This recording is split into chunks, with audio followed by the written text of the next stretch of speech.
সময়ের প্রভাবশালী নেতা, সাবেক সড়ক ও সেতুমন্ত্রী, আওয়ামী লীগের সাধারণ সম্পাদক ওবায়দুল কাদের এখন কোথায় আছে?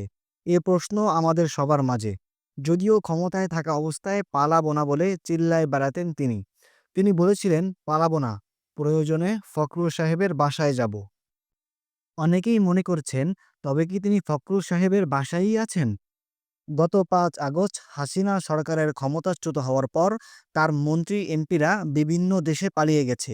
কিন্তু কাউয়া খ্যাত ওবায়দুল কাদের কোথায় আছে এটা সবার অজানা। কেউ কেউ বলছেন ওবায়দুল কাদের মারা গেছে, আবার কেউ কেউ বলছেন ওবায়দুল কাদের সংযুক্ত আরব আমিরাতে আছে। তবে সাংবাদিক ইলিয়াস দাবি করেছেন ওবায়দুল কাদের বর্তমান বাংলাদেশেই আছে এবং ওবায়দুল কাদেরকে বর্ডার পার করে দেওয়ার চেষ্টাও করা হচ্ছে।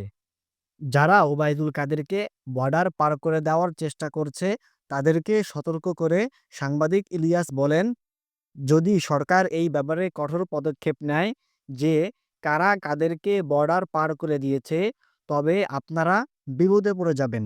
অতএব আপনারা এই সমস্ত কাজ থেকে ফিরে আসুন।